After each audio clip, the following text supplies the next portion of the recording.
Hello, beautiful Erica. Oh, I'm Hello. really grateful that you could come today because, like some of the other mamas on this Spotlight series, I haven't actually met you. No. And we've connected online, and I've been following your beautiful journey, and I just adore your artworks.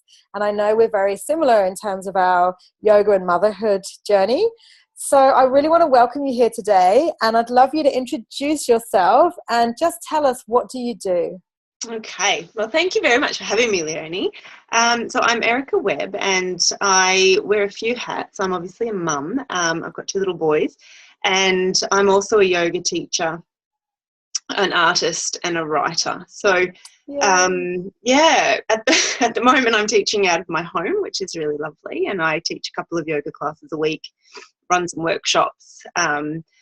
And then on the side, I'm drawing pictures and working towards getting a couple of my picture books published and illustrated. Working through a few different little passions, I suppose. Yeah, and I guess sometimes it's hard to focus on just one.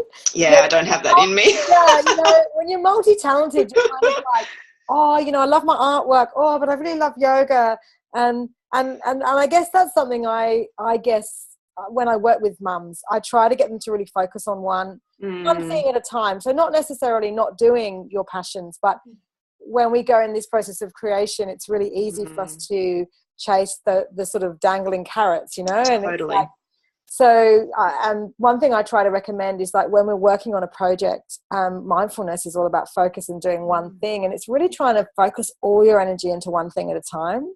So when I wrote my book, I just wrote it every day for a year. I just did a little bit, and that got me from the, I guess, writing to the publishing stage. And I know you're into publishing at the moment. And so my advice around there is to just keep focusing and just do a little bit every day. It's not my strong suit. Yeah, just really focusing on that, and I guess prioritizing what's the most important thing, and that could be what's bringing me an income right now, what's bringing me in joy right now. Focusing on the one thing. And yes, of course, we love yoga. I love teaching very much as well, because you're just in your heart. You're just offering this beautiful gift to the world. So you have all these wonderful gifts and passions, but why do you do this? Like, why do you teach yoga? Why do you create these beautiful drawings? Like, what inspires you in your soul to do this work? Yeah, it's a good question. I think a lot of my brain's just going, you don't have a choice. It almost feels like I don't have a choice. Yeah. I was very much kind of forced out of my old life, I suppose, in some ways. And I just feel like we are just hard on ourselves as human race. We're hard on ourselves. We expect a lot from ourselves, and we very rarely take the time to put back in. And for me, yoga and art really serve those purposes, and and picture books as well serve those purposes, in that we get to actually acknowledge our worth, because I think we forget. And so for me, it's about, the yoga is very much a physical thing sometimes, but for me it's about how do we get more comfortable in ourselves, and I think that sometimes the only way to get comfortable is to appreciate ourselves more, because it's a really uncomfortable place to be when we think that we're not worth enough. So for me it's about getting curious too, like getting curious about who we are physically, emotionally, getting curious about the things that are interesting to us, and taking in beauty and seeing beauty around us. So wonderful. And they're the things that anchor me too, I think. So I'm not a Zen person. It's not my natural state of being at all. Yeah. So it's like yoga and art and writing. They're the things that kind of take me back to earth, because otherwise I'm like, I'm a bit, I can be a bit crazy. So, you know, in a good way, in a human way, but they're the things. It's a bit too Vata, you know? Yeah. A bit too windy and a bit too airy-fairy. Yeah, I can get a little bit spacey. So, yeah, they're the things that bring me back. And I love to be able to offer that same thing to other people because, you know, I can so resonate because yoga, of course, is connecting with the earth and it's feeling really grounded. And I think because many of us are, you know, it's almost like we're flight attendants just constantly flying from one thing to the next. Yeah. And so we've got this energy that's really busy and really frantic. And we're kind of like wired but tired. Exactly. And our kids are a massive reflection of that. And so I find the physical practice of yoga just so grounding, you know, to be connecting with the earth, to be breathing, to be present. I find, I've always practiced yoga well, first of all, it was like just to have a hot, rocking body before I had kids.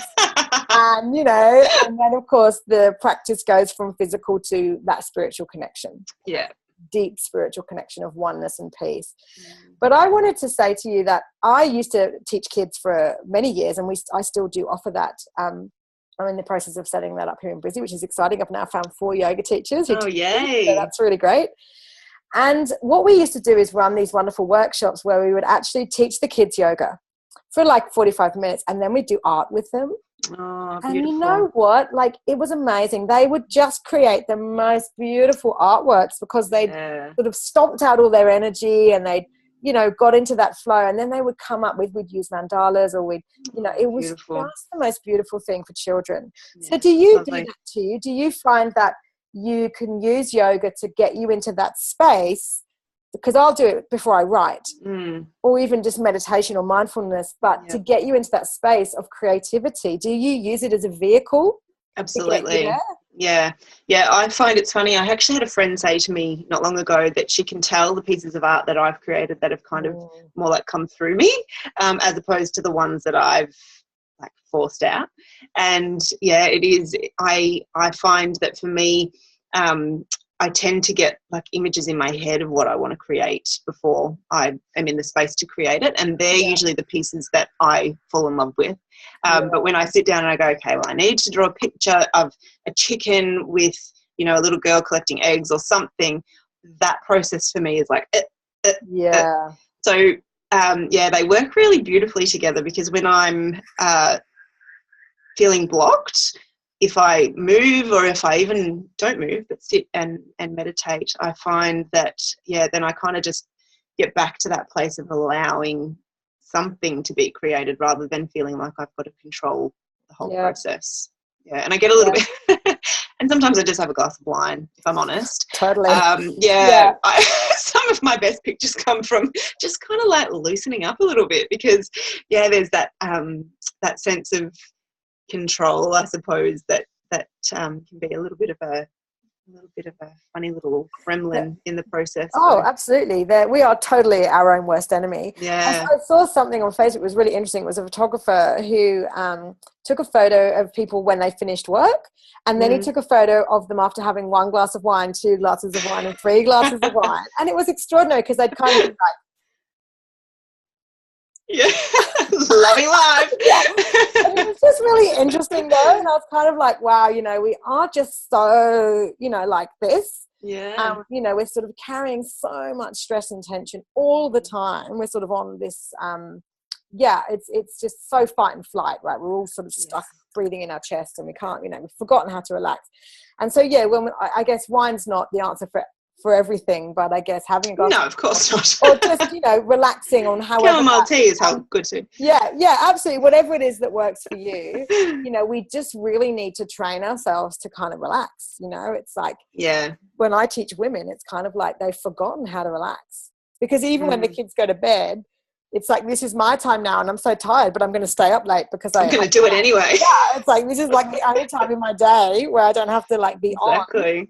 And so, you know, it's like we wake up with caffeine, wind down with wine, and it's sort of the worst thing to do for our bodies. Totally. I guess yoga the thing is that, a wonderful tool. And it's interesting that that kind of fight or flight zone that we all find ourselves in is part of the reason why I teach as well, because I think, you know, that time on the mat is the time to kind of get out of that zone on purpose, and but to be really compassionate with ourselves as well about the fact that that's where we've come from, because I think we often make it wrong. We make, I've been bad today because I blah blah blah blah blah, and we get into this spiral. And I think so a lot of my work with women in particular is about, well, how do you actually just get curious about all those little oddities that we show? Because if we can be curious about it, it takes the judgment out of it. And it's just like, well, isn't that interesting? Look at that thing I just did that was like, why would I do that? That's not nice to me, or, whatever. And it lightens it. So, it's an interesting thing that we've got going on. The curiosity is actually very key to mindfulness, because when you're looking at things from like the eyes of a child with this kind of like Zen-like beginner's mind, this curiosity that comes in, absolutely, it's playfulness. Yeah. It's real playfulness, and yoga can be a great way, and meditation and art, of course, is very playful and creative and a form of expression. So I love to, I guess, use the curiosity in life, because when we play, we're just in flow, and we're kind of in this heart space, and we're able to manifest and magnetize and be really creative. It's about creativity. But when we're kind of, like you say, forcing or striving, or we're sort of in this masculine energy, like it doesn't flow, and then we actually block it. So that's, I think, that's a really beautiful takeaway, is just to look at it in a sense of childlike curiosity, which is just inviting it in, see how it flows, and I think that's really beautiful. So let's kind of go, we have the tools, right? You've got yoga, you've got art, you've got writing. This is all something I'm not so great with art, but I love the creativity side. So let's talk about the struggles. The struggles are real. And we don't always have time to just go to yoga. We don't always have time. Like, we've got kids and we've got so many things, wearing so many hats. So how do you overcome struggles that you may feel are stopping you getting to your vision, which is sharing this beautiful message with women around teaching and being creative? So how do you, what struggles do you feel that you have are kind of blocking you from being in flow with the universe, all the time? For me, the biggest one is probably time. I feel a really strong pull between my own passion and looking after my kids. So I've got, my boys are nearly 3 and 5, and so home with me most of the time.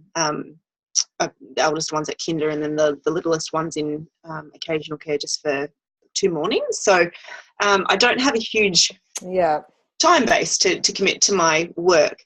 So that's a big struggle for me. But then,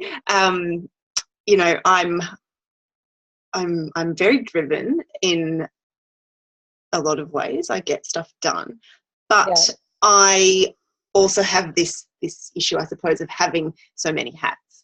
So, when I get to the end of the day, it's not like, okay, well, I just have to plan my yoga stuff, or I just have to get a few videos done or whatever. It's like, well, do I work on my passion art, that, just this next thing that I want to do that's in my head that I need to get out?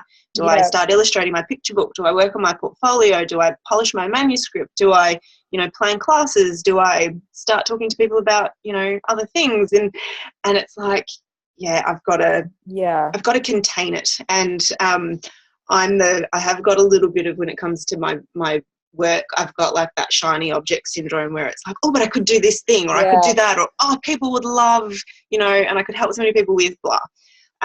So I think for me at the moment, it's going, okay, you've got like this much time. Yes. And you're trying to fit this much into it. Yes. Either you've got to find more time, or you've got to, be realistic about what you can do. So I think I've got fairly, I think I must think I'm some sort of superhuman machine with the amount of stuff I'm trying to do. All mothers are totally superhuman, Yeah, absolutely, without question. Yeah, needs an award for just getting out of bed and dealing with all the things I have to deal with. Yeah, absolutely, and carrying on through the day. And so I guess, when you've got so many gifts and you've got so many offerings, are you in a situation where you're doing it for love and joy? Or are you doing it in a situation where you're bringing in revenue? So it's not the latter. Right. Okay. So, Yeah. so what brings you the most joy in terms of teaching or art? Because I know that you're going to say, well, both do, right? Yeah. Both bring me joy. But when we've got such a small window of time, we need to really focus on the most important thing that's going to light us up. And, when you say I know how long it takes to plan classes, with yoga. Yeah. I know that, it's not just turning up for an hour. There is a whole process with that. And I wonder if you could somehow theme your art into your yoga classes so that... Yeah, I've been playing with that a little bit, actually. Yeah. So you're theming in this creative process that you would then be... And so after your yoga class, that's your time to then go and draw. Great. Yeah. Because you're in that zone, and then you're sort of going, well, I've got my planning, I've got my teaching, and then, you can always take that time after for half an hour or an hour. That's your time. Yeah. You teach in the evenings? Yes. Yeah. Yes, I do. And I teach 90-minute classes. So, they take up a good portion of the night. But it's funny, I'm an introvert. I think of myself as an introvert in the sense that I recharge privately. So it's funny that the teaching kind of really serves a lot of purposes, not least of all, helping other people. But there is also that that element of, I quite enjoy that time of talking and being extroverted for a little while. But then my art is when I kind of I come back in. And without that time, I really get quite depleted. So it's interesting. They do they work together. But, having said that, there are days that I think I wish I just wanted one, I just wish I wanted one thing. And the picture book stuff is such a massive passion, but it would be a lot easier if it was the only one, I have to admit. But, my kids are only going to be this little for a fairly short time as well. And then they're going to be at school and there's going to be all these other hours, and I'm sure I'll fill them and still complain that I don't have enough time. So, it's all relative, isn't it? It's all relative. But I also think that we can certainly outsource things that take up our time. Yeah. Something I get mums to do is I actually get them to write down what they're doing with their time. So literally, because you're actually, time is an interesting concept, really. I mean, someone just came along and said, oh, look, it's days and months and minutes. And, that's actually not really, time is infinite, really. Yeah. If you look at the Mayan calendar, it really is infinite consciousness, whereas the Romans just came along and said, actually, we're going to block it like this. So it's almost like when I hear mum say, I don't have time to meditate, I don't have time to do all the things you're asking me to do, I kind of go, well, what are you actually doing with your day? So to actually go, right, I've got 4 hours here or I've got 3 hours here, I would actually get them. And I used this process when I got a VA, because I was pregnant and I knew Luna was coming, and I got a VA to help me for 6 months while she was a baby. So I literally would go 9 a.m. to 10 a.m. Facebook, 11 a.m., 12 a.m., whatever it might be, clients or, and what was really interesting about that is I was able to really see what I could outsource.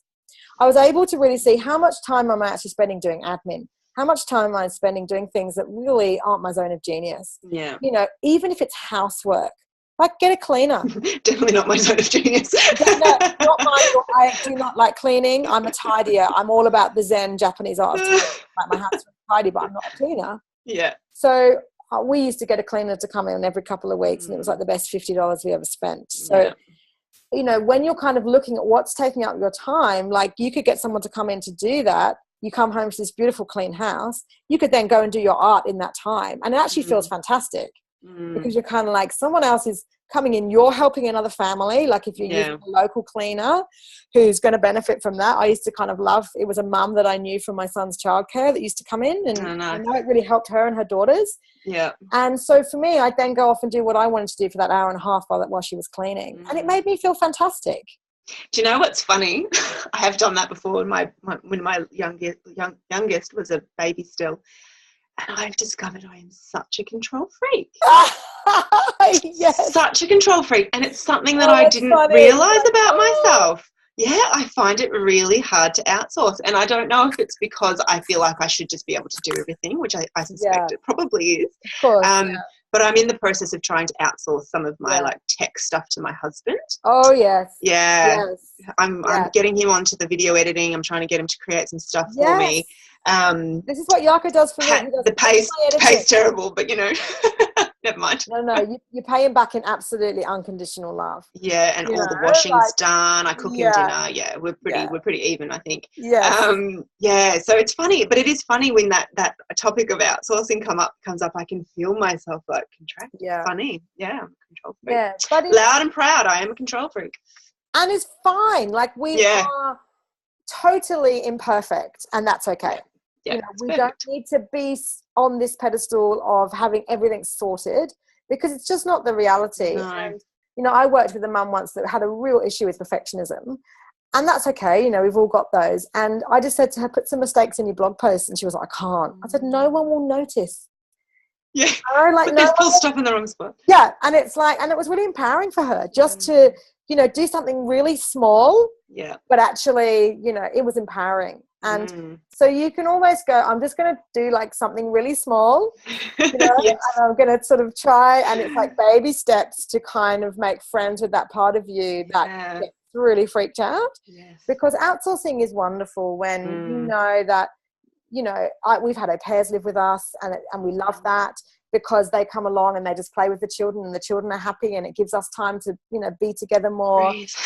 Absolutely. It gives you time, right? Yeah. And time is so precious. So, and I also really separate the two. So if I'm with my kids, I'm with my kids. I'm not working. It's impossible, right? It's impossible. Like this morning, I had to write on Lael's swim hat his name in a black magic marker, right? Permanent marker. I'd left it on the table. I went off when Luna came in. She drew all over herself with a magic marker, right? Like you leave them for 30 seconds. She's like covered in it. And I'm like, oh my, so it's like, then she's in the bath, and it's like, that took so much more of my time. Yeah. Right? When because I'm trying to, do other things. I'm on my phone, and it's just like, oh my gosh. And chaos. I was multitasking. Yeah. Multitasking doesn't work. No, it doesn't work, right? So it's kind of like being really disciplined around the time that you're doing your work and your yoga, the time that you're with your family and your kids. And it's almost like putting boundaries in place to say, no, this is, we're going to go out for a bushwalk later. I won't take my phone with me. I'm off. Yeah. Right? Like I'm on all day, and I'm on Messenger all day, and then I'm off. Yeah. And I don't need my phone, right? And so it's just those boundaries are so important. Yeah, if you can outsource some cleaning, or have a deal with your partner, it's like you can do some video editing for me, and then you can take some time off to do what you need to do, and I'll look after the kids, and then vice versa. Because we do that with my beautiful man. He does a lot of my tech. I said to him, I can't launch a podcast, but don't understand it. Yeah. He was like, babe, I can do it. Like, he's actually an engineer. He's really logical. Yeah. And it works really well for us, right? We get to do it together, and it's really fun, and it's really creative. Yeah. Yeah, I love that. My husband's really, he's an engineer as well. And so he likes things to be done, like, and I'm just like, just do it. Just get it done. I just, like, if it's not simple, I'm not doing it. Like, it's just, it's that clear cut. So if he's telling me I've got to try and do this and this, and I'm like, you know what, you're going to have to do that, because that's not the way my brain works. I'll go draw something while you sort that out. And I don't know if this applies to you, but we just don't watch TV. I don't watch a lot of TV. My hubby does, but yeah. So we do sometimes, sometimes we get to the end of the day and we're really tired, but we love movies. I really want to go to La La Land. I just can't wait to go, and we're trying to organise a date night so we can see that. But that for me was such a sucker of time. I think the average person spends like, I don't know, it's ridiculous, 4 or 5 hours in front of the TV every day. Wow, is it that high? Yeah, because you think about it, it's kind of on in the background, and it's really high. And so when I wrote my book, I stopped watching TV. And so you've now got this time that I know you're teaching in the evenings 2 nights a week, so it's like you're already doing that. But that for me was, that's time. That's, you might be driving the kids to school, and that's your time to play mantra in the car so you feel really calm. Or I listen to podcasts now. So I've got like an hour drive down to the Gold Coast, and I'm so excited to listen to podcasts. Yeah. Like, which one do I listen to? So I think when you've got these windows of time, it's about being really creative with what can I do in that time that's really limited, but it serves me in the best way. Yeah. Do you know, it's funny, I don't watch a lot of television, but what I've actually done is a little bit of the opposite and gone, okay, you've got to stop always like doing. And so now I will, a couple of nights a week, I'm like, right, what are we going to watch? Because I've just got to put my computer down. I've got to stop thinking about how I'm going to keep, serving and creating. And so sometimes for me, telly's the way that I put the brakes on rather than, absolutely. So it's fun. It's a really funny balance, isn't it? Because it's, there's those days where it's like, right, I've got 20 minutes, I'm going to fit in something, for me or for my business or whatever. And then other days it's like, you got to just stop. Look, 100%. And we do watch a lot of movies, I love that. Really love that. Watching movies together. And I think that's something, I love that. I love that. It's a whole hour and a half. And it's like uninterrupted. It's just I've worked in film and I just love movies. And and I think escapism. You can have family movies, you can have date night at home, there's always beautiful things that you can do. So I think using it really mindfully. And also Facebook, we're on Facebook, we're on social media. That's my worst. It's everybody's worst, babe. It's not just yours. So be really mindful with how much time you're on social media, because I run my entire business off social media. But there are also times when you don't need to be online all the time. And it's it's okay to go off and say, I'm drawing now, or I'm doing yoga now, or I'm doing both, or whatever it needs to be.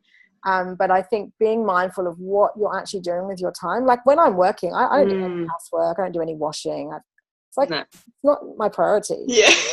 Busy right now. Well, it's like a lot of people use it as a distraction. And so I guess it's being very disciplined and really using that mindfulness. So right now I'm doing this and I'm not going to be distracted with all the things that pop up. So I'm not having all my tabs open. One tab. I'm doing one thing. I'm answering one email. I'm responding to one message. And we're so bombarded with so many things. It's crazy. That it makes it worse. Like our ability to focus has just been lost. And we're so addicted to like, oh, what else? It's the shiny carrot, right? Or the diamond, or whatever you want to call it. That like our brain, it's like, it's why our kids get so addicted to technology at such a young age, because it's like reshaping how their brain is working. It's like this constant gratification. How many likes do I have on Facebook on my post or my offer? Or it's scary. Really very frightening. So time is a massive issue, right, for working mothers. And so putting boundaries in place is super important. So what's your greatest source of inspiration? For me, it's like that. Same sort of thing, that curiosity, that inner listening, that kind of, I don't know, I kind of almost think of it as that space where we all kind of meet, like the, I think I'm a really, like I contemplate a lot, I think a lot, I ruminate over things, and that for me, I think is my inspiration, and kind of feeling into the way that I feel, feeling into the way that I connect with people, and kind of finding the similarities, I suppose. I find that inspiring, and I guess trying to to kind of shift our way of being and relating to ourselves, like sort of I'm not articulating that at all well, but I think I find inspiration in the like I'm still stuck on outsourcing cleaning. Exactly. It's like, you should see, I won't turn my computer around, but if I did, I've got like piles of things that need to go out to the bin. I have the washing, seriously, I have on the floor. Son's artwork on the floor, because he does use a lot of art and drawing just to express himself. And then the washing, I'm not turning mine around either. It's okay. No, right? It's like, okay. What's the blankest place we can go? But so not articulated well, but I think, I'm really inspired, I guess, just by the access that we have to ourselves, and the access that we have to shifting where we're at and how we connect. And yeah, that curiosity piece is huge for me. I love it. I think it's a missing piece, actually.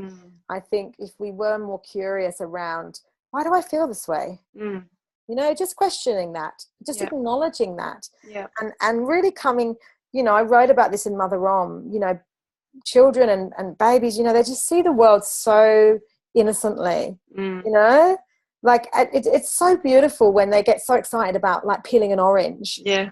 You know, or like it's just, there's so much joy in that, and we're just so kind of stuck in the kind of mundane. Got to get the orange peeled. Yeah. Well, yeah, you know, it's just another thing, you know. Like, but actually, that's a real mindfulness practice. There's color, there's sensation, there's touch, there's flavor, there's, you know, it's something really joyful when you know you kind of are so present with that, and you know, we all can learn so much from our children when they are so present and in that moment. And I think that's a wonderful takeaway for everyone, is just to see life with this gorgeous sense of curiosity. It's pure mindfulness. It really is. Yeah. I spend a lot of time with my boys in general, but I spend a lot of time when we're out and about pointing out things that are, you know, not mind-blowing, but, you know, wow, can you look at that, the way that leaf is changing colours, or, you know, did you see that the moon's out even though it's daylight, or, you know, and we spend a lot of time getting curious about the sounds that we hear and stuff. So I love kookaburras, so if we hear the kookaburras laughing, we all stop and listen to the kookaburras. And gorgeous. In doing that, I've, you know, rekindled my curiosity as well. And I always put curiosity and compassion together. So when we're getting curious about ourselves, it's got to be with compassion, otherwise it just becomes judgment. So I think that probably what am I not inspired by, really? It's sort of like where you know, there's so much to look at, there's so much to take in, there's so much to be curious about, and it doesn't even have to be good. No, it could just be watching an ant. Like I was just watching an ant, and it sounds ridiculous, on my money tree this morning. Yeah, but it was kind of like fascinating. You know, it is. It's just totally. But it's only fascinating if you stop and look. Yeah, you know, and you allow yourself to be curious. Otherwise, you just turn into otherwise you just flick it away. You know. Yeah, like, which, you know, sometimes you do if it's, you know, on your bread or something. But yeah, sure. One of those flying ones. We have those massive flying ants, and everyone's like, oh. Luna actually came up to us the other day. She had it in her hand. She'd caught it. Oh wow, that's a good effort. But we were like, oh my god, get it away, get it away. Curious. Yeah, exactly, which is great. You know, like look what I got you. You know, a flying ant. And I found this, and I want to give that to you, and that's so precious. And we're like, ew, thank you. I'll be taking that one outside. Yeah, kids are so adorable. But look, thank you so much for your time today. Thank you, Leonie. So vulnerable, and I love the way women are coming together and sharing. You know, we're all in this together, and we all have. You know, we're all control freaks, and we all struggle with perfectionism, and we all don't want to like, we're the same in so many ways. And I know that, you know, the struggle is real, right? And I think it's taking baby steps so that we can find more space. And time is, you know, such an important part of us being able to manage motherhood and manage our passions and our dreams. So I'm so grateful to have had this conversation. So Erica, how can the beautiful mums listening or watching find out more about you? Well, I have got a website, which is a nice, easy one. It's www.ericawebb.com.au. I'm very active on Facebook, surprise, surprise. And I'm Erica Webb AU on there. Great. And I think on there's other links to my Instagram, and I've got a YouTube channel that's kind of starting. So, yeah. And I'd love you to post one of your beautiful pictures in the group. So people can really see, because I look at them and I'm just like, this is, you know, picture paints 1,000 words, right? And so I'd love you to share some of your beautiful artwork in the group. I'd love to. Celebrate this conversation, and I can't wait to share with everyone. So namaste. Namaste, Leonie. Thank you.